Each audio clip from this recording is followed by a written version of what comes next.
Today, we're going to talk about the cheapest upgrades you can do for the Surron Ultra Beat. And I got a couple of the parts that's on this list today. So let's start by getting these installed, then we'll go for a ride and talk about the rest of it. Alright, let's get everything unboxed. This is really always the best part of the install, especially on a new bike that I haven't worked on like this. I know there's going to be some challenges. I went with some Warp 9 handlebars. I actually went with mostly Warp 9 stuff for this video. And at first glance, really liking how they're looking. Just went with a simple black color. Next up, we got some Warp 9 levers. Decided to do something different and go with a gold color for these. They do match the graphics kit in the bike, although I'm not sure I'm going to keep that on. The main reason I got it though is because I like how they look with the forks. Lastly, we got some ODI half waffle grips. I've ran these on a couple bikes in the past and I really do like them. So in my opinion, these three items are all crucial upgrades for your Ultra B. There's definitely more budget friendly options than Warp 9, but in my experience, their stuff always holds up good and they are local, so do like to support them. But again, handlebars, levers, grips, that's definitely three cheaper upgrades you can do for your bike. They're going to make a huge difference. Now, all these parts are pretty easy to install, but there's a couple interesting things in the Ultra B, and one being that the grips are glued to the throttle tube.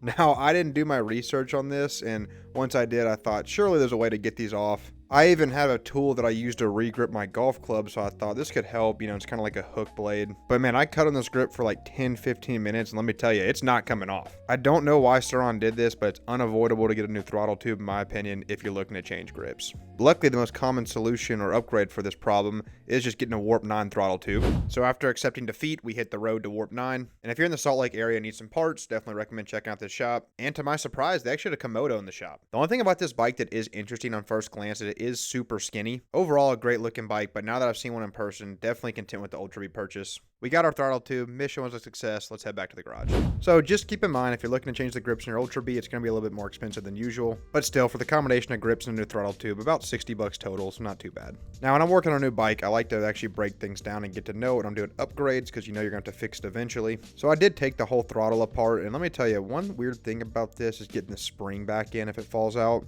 I saw some mixed reviews online where some people are saying this throttle tube doesn't fit the 2025 Ultra B, but it does. Like, it works. You're just going to have to really finesse it in there and be sure you get that spring replaced properly. But just stay persistent, you'll get the spring right, and can confirm this throttle tube does work for new models. Before replacing the levers, thought it'd be a good time to get all the controls on and test fit the bars. Installing the levers is a pretty straightforward process. Pretty much just as simple as removing the bolt, fitting the new ones, and then tightening everything back up. The left one's a little bit more complex, but really not too bad. I also went ahead and test fit the hand guards while I was at it. I don't love the way these look, but some of the trails here are pretty tight, and I've had one too many close calls, so I figure it's time to start riding with them next season. And then last but not least, just get the grips installed. Now I just got to get everything lined up and tightened down, and we'll be good to go.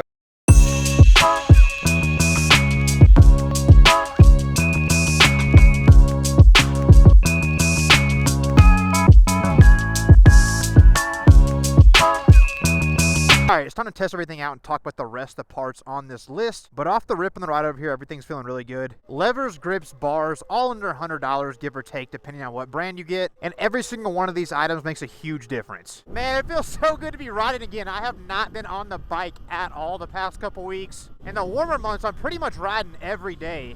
So it's hard in the winter, man. I get back on this bike and I feel so rusty. It's weird how even after a couple weeks, you lose a lot of skills. Winter has started showing up. It's been pretty cold here, but today's beautiful, so excited to ride around. I'm rusty. That felt terrible, man. Hold on, we got a little better stretch of pavement. Let's try again.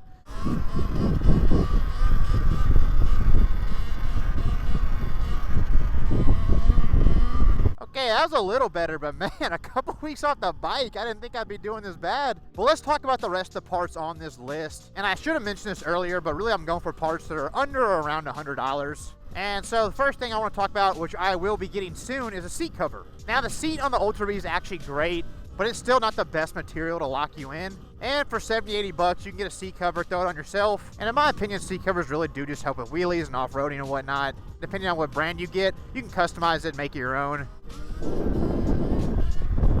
I love this thing. Wow. This bike is wild. So current list, levers, bars, grips, throttle tube, and a seat cover. All really easy to install, all under around $100, and all gonna make a huge difference on this bike. The next item I wanna talk about is something that I should have done already, and it's just foot pegs. You can see the stock ones aren't that bad. They're a lot better than most out the box. But none of these E-Motos come with great foot pegs. And they do make a huge difference, and they're cheap to replace, so why not?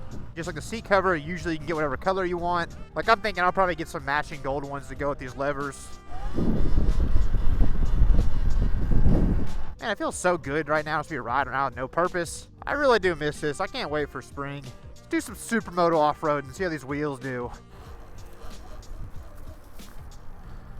Still learning the limits of these tires. Some things I'm realizing you get away with, some things you can't. But for now, I'm starting to figure out, as long as things are flat, you're probably good. It's really just climbing up hills or going down steep stuff. So back onto the parts, the cool thing about this list is you could do all 5 of these things for under $500. And you're already well on your way to building your Ultra B up to where it needs to be. Now, obviously, more expensive upgrades like controller, suspension, things like that are going to make a much bigger difference on this bike.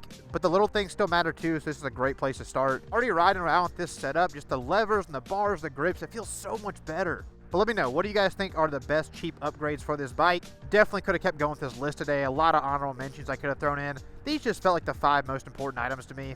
But that's going to do it for this one. Please hit that like and subscribe button, and I will catch y'all next video.